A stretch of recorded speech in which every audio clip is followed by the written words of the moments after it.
ओम गंगणपते नमः। नमस्कार, मैं आपका मित्र पंडित लोकेश कैथोड़ी आप सभी का हार्दिक स्वागत करता हूं अपने यूट्यूब चैनल पर।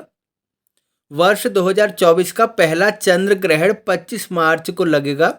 आज हम इस वीडियो के माध्यम से जानेंगे कि इस ग्रहण का समय क्या है, यह ग्रहण कहाँ दिखाई देगा, भारत पर इसका प्रभाव होगा अथवा नहीं, और क्या इस ग्रहण का सूतक अथवा इससे जुड़ा हुआ जो परहेज है वो हमें करने की आवश्यकता है अथवा नहीं, और कैसे हम अपना होली का त्यौहार मना सकते हैं या उसमें इस ग्रहण के कारण कुछ समस्या आने वाली है और किसी राशि पर इसका क्या प्रभाव पड़ेगा। इन सब बातों के बारे में हम जानेंगे।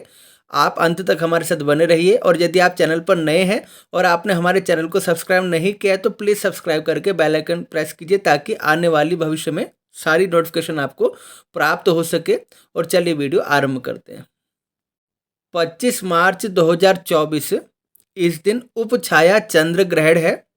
इसका समय क्या है? प्रातः काल 10:23 से ग्रहण आरंभ होगा। इसका परम ग्रास होगा दोपहर 12:43 पे, और ग्रहण दोपहर 3:02 पे समाप्त होगा। प्रातःकाल 10:23 पे ग्रहण शुरू होगा, परम ग्रास दोपहर 12:43 पे, और ये ग्रहण समाप्त होगा दोपहर 3:02 पे। अब ये ग्रहण कहाँ कहाँ दिखाई देगा? यह ग्रहण दिखाई देगा अमेरिका, जापान, रूस के कुछ हिस्सों में, आयरलैंड, इंग्लैंड, स्पेन, पुर्तगाल, Italy, Germany, France, Holland, Belgium और नॉर्वे के कुछ इलाकों में, और स्विट्जरलैंड में यह ग्रहण दिखाई देगा। क्या यह ग्रहण भारत में दिखाई देगा? नहीं, यह ग्रहण भारत में नहीं दिखाई देगा, और भारत में यह ग्रहण बिल्कुल भी दृश्य नहीं होगा। किसी भी भारत के हिस्से में, किसी भी भारत के प्रांत में, राज्य में यह ग्रहण नहीं दिखाई देगा।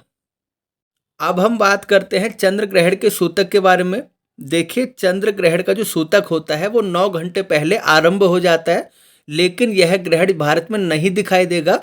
इसलिए इस ग्रहण का जो सूतक काल है वो भी भारत में मान्य नहीं होगा। जब हम सूतक काल में परहेज करते हैं, अपने खाने पीने को संरक्षित करते हैं, या और भी जो सावधानियां होती है वो सब करने की आवश्यकता नहीं है, क्योंकि ये ग्रहण भारत में नहीं दिखाई दे रहा है। इसलिए इसका सूतक काल भी भारत में मान्य नहीं होगा। और क्या इस ग्रहण से होली पर कुछ समस्या होगी या होली खेलने के समय में कुछ बदलाव होगा? ऐसा नहीं है, क्योंकि यह ग्रहण भारत में नहीं दिखाई दे रहा है, इसका सूतक भी भारत में मान्य नहीं है। तो आप निसंकोच होली का त्यौहार मना सकते हैं, उसमें कुछ भी प्रॉब्लम आपको नहीं होगी। कुछ भी ऐसा नहीं है कि टाइमिंग कम हो गई है या इस ग्रहण के कारण कुछ रेस्ट्रिक्शन लग गई है, ऐसा कुछ नहीं है। आप जैसे अपना त्यौहार मनाते हैं उसी प्रकार आप अपना त्यौहार मना सकते हैं। इसमें चंद्र ग्रहण का कोई भी प्रभाव नहीं होगा। और अब हम जानते हैं कि क्या किसी राशि पर इसका दुष्प्रभाव होगा। देखिए, कन्या राशि में यह ग्रहण लगेगा और चंद्र केतु की वहां पर युति होगी। अगर यह ग्रहण भारत में दिखाई देता, भारत में ये दृश्य होता, तो इसका सूतक भी माना जाता, इसका परहेज भी होता, और सभी 12 राशियों का राशिफल भी तैयार होता, और सभी राशियों पर इसका प्रभाव भी पड़ता, इसका उपाय, इसकी सावधानी भी होती। लेकिन एक ग्रहण भारत में नहीं दिखाई दे रहा है, इसलिए विशेष चिंता की आपको आवश्यकता नहीं है।